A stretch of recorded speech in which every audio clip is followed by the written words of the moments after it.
बड़े दुख के साथ कहना पड़ता है कि अब की एंटीबायोटिक आपके मरीज के काम नहीं ला रही। कारण एंटीबायोटिक रेजिस्टेंस।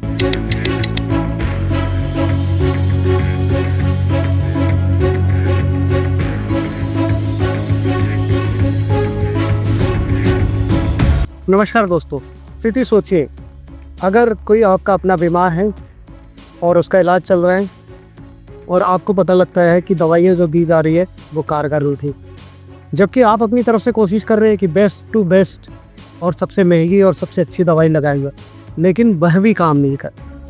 अब ये स्थिति दोस्तों धीरे धीरे रियल होती जा रही है, अति भयावह स्थिति में बदलती जा रही है। कारण एंटीबायोटिक रेजिस्टेंस।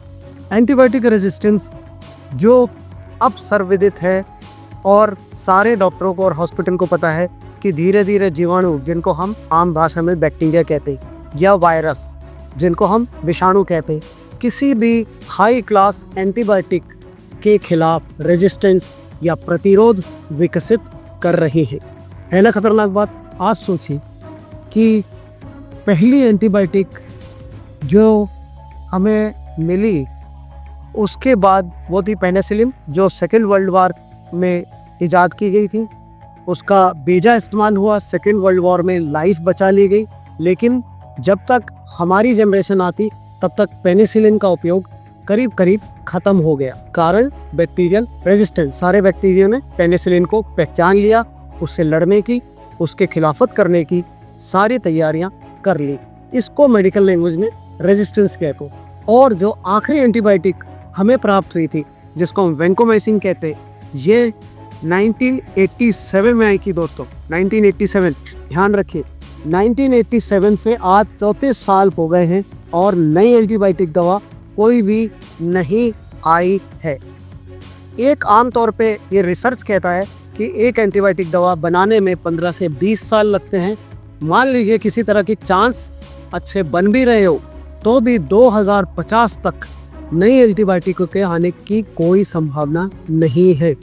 सोचिए, जो एंटीबायोटिक हमारे पास है, जो आज इस्तेमाल हो रही है, उसके खिलाफ वायरस, बैक्टीरिया और जितने कीटाणु हैं उन्होंने रेजिस्टेंस या उस पर विजय प्राप्त करने के तरीके ढूंढ लिए हैं और नई एंटीबायोटिक आने में वक्त लग सकता है। एक धारणा के अनुसार 2050 तक एंटीबायोटिक रिलेटेड डेथ इंडिया में 1 करोड़ तक पहुंच जाएगी। और दोस्तों, डराने वाली बात कि जिस कोरोना का प्रकोप हमने 2020-19 में देखा था, उससे करीब 15 से 17 गुना ज़्यादा बड़ा एपिडेमिक एंटीबायोटिक रेजिस्टेंस बैक्टीरिया का होगा। ये साइंटिफिक प्रेडिक्शन है ना। डरने वाली बात। कहने का मतलब है कि जो दवाएं हैं वो जब काम नहीं आती तो ये हमारे पास कुछ हथियार नहीं बचता जिससे हम रोगों का सामना कर सके। बात ये है दोस्तों कि बड़े दुख के साथ कहना पड़ता है कि ये बात कि अब की एंटीबायोटिक आपके मरीज़ के काम नहीं आ रही, ये बात आपको डॉक्टर नहीं बताएंगे, क्योंकि डॉक्टर चाहता है उसका हथियार बना रहे, बेकार ना साबित हो जाए। ये बात आपको दवा बनाने वाली कंपनियां नहीं बताएंगी, क्योंकि उनको अपना व्यवसाय चलाना है और दवाइयाँ जो अब कम असरदार है उसको मार्केट में लाकर ही उनका व्यापार चल सकता है। ये बात आपको सरकार भी नहीं बताएगी कि आपके लिए जो एंटीबायोटिक आपके मरीज़ के लिए यूज़ हो रहा है वह कम काम कर रहा है या नहीं काम कर रहा है, क्योंकि दवा की कंपनियाँ जब उससे होने वाला जो टैक्स और मुनाफा जो देश के विकास के काम आता है उस पर हानि होने की संभावना रहती। जब ये चीज़ें ख़त्म हो जाती है तो फिर हमारे पास कुछ नहीं बचता। कहने का मतलब ये है कि अगर ये वीडियो आप देख रहे और आपको लगता है कि ये एक डॉक्टर द्वारा डॉक्टरों की जानकारी के लिए बनाया गया है, या फिर जो खबरें हमने दिखाई उनसे आपका कोई वास्ता नहीं है, तो मित्रों मुझे खेद है कि आप एकदम गलत हैं। कहने का मतलब, बीमारी जिसका रिलेशन हर आदमी से होता है, जिसका ताल्लुक़ हर इंसान से हो सकता है, अगर वो काम नहीं कर रही तो एक तरह से विपदा हर इंसान पर भारी पड़ सकती है।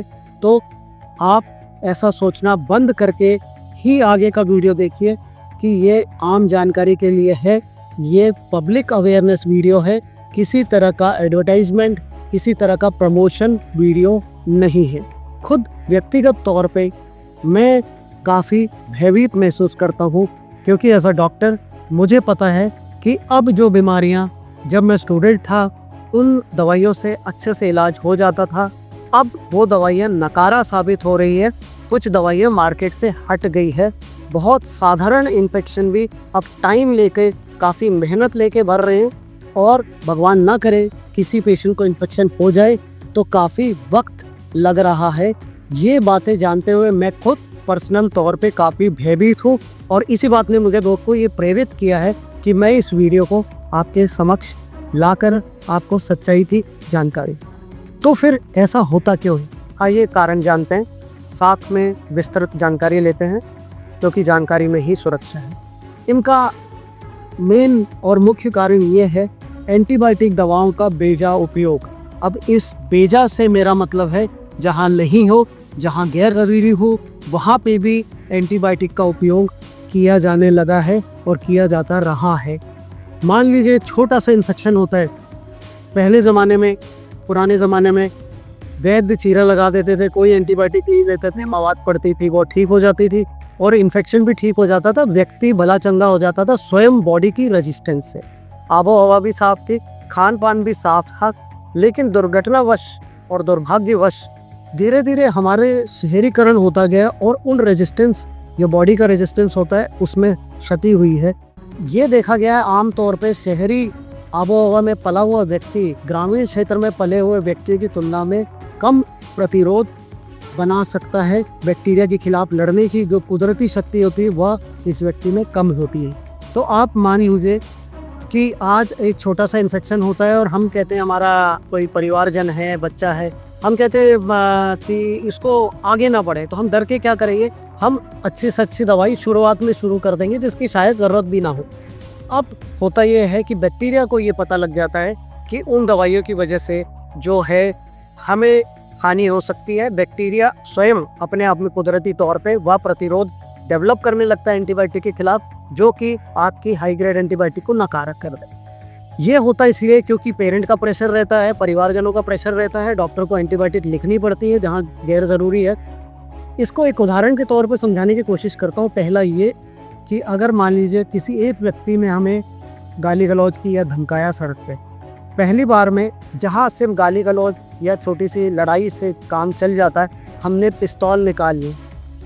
पिस्तौल दोस्तों मान लीजिए हमारा आखिरी हथियार है, हमारी कैपेसिटी उतनी ही है, और हमने उस पर तान दी, उस वक्त तो वो व्यक्ति चला जाएगा। लेकिन अगली बार जब आपका सामना होगा उस व्यक्ति से, तो वह अपने आप को तैयार करके आएगा कि वह पिस्तौल तो लेकर आया, साथ में 4 पिस्तौल और लेकर आए।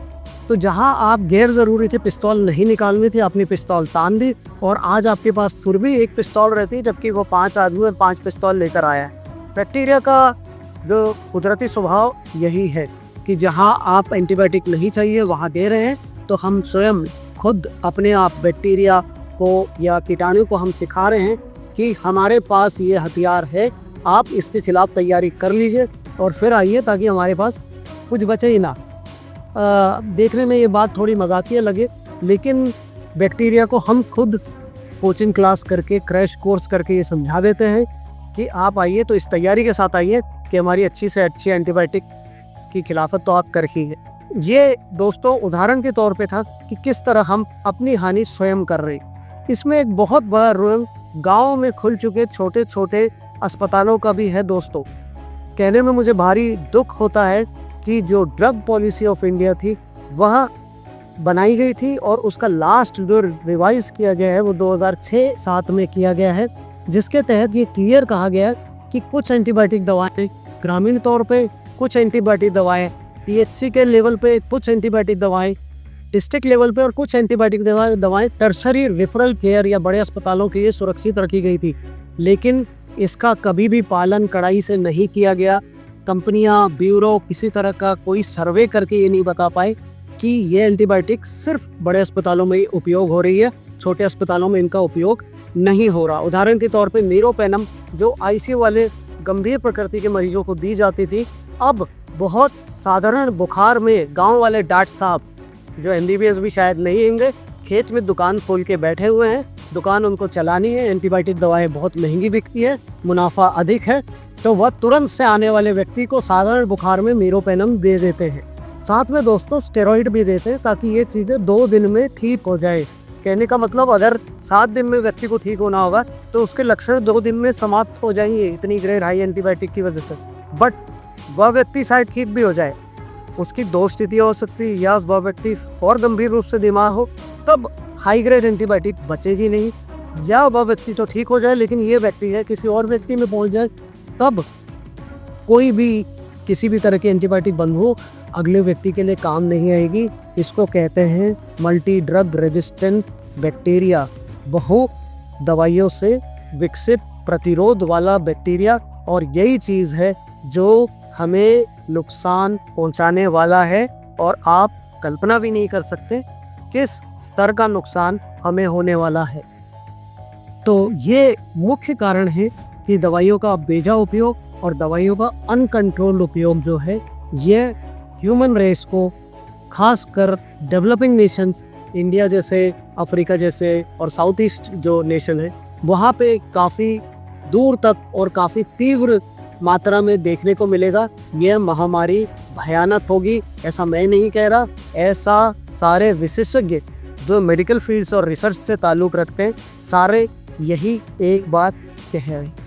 सोचिए ये जाने अनजाने कितना महापाप है कि जब हम आने वाले बच्चों को या आने वाले जो बीमार व्यक्तियों को, आने वाली पीढ़ी को हम ऐसी कोई भी दवा नहीं दे पाएंगे जो उनकी जान बचाने में कारगर साबित हो।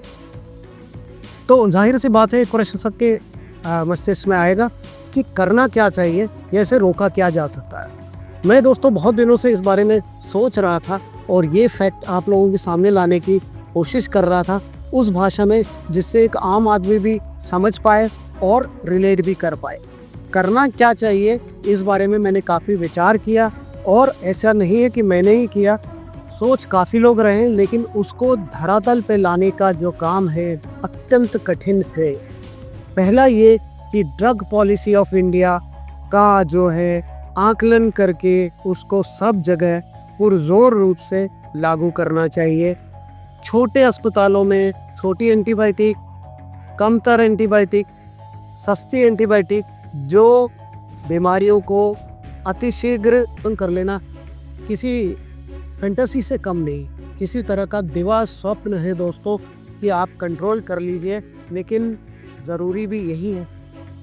विडंबना ये है कि अगर ये नहीं किया जाए तो एक गांव के खेत में बने अस्पताल में और आईसीयू में मिलने वाली सुविधाओं में जो है समानता एक ही रहेगी कि दोनों जगह एंटीबायोटिक या जीवन रक्षक दवाएं बैक्टीरिया से लड़ने वाली काम नहीं आ रही है।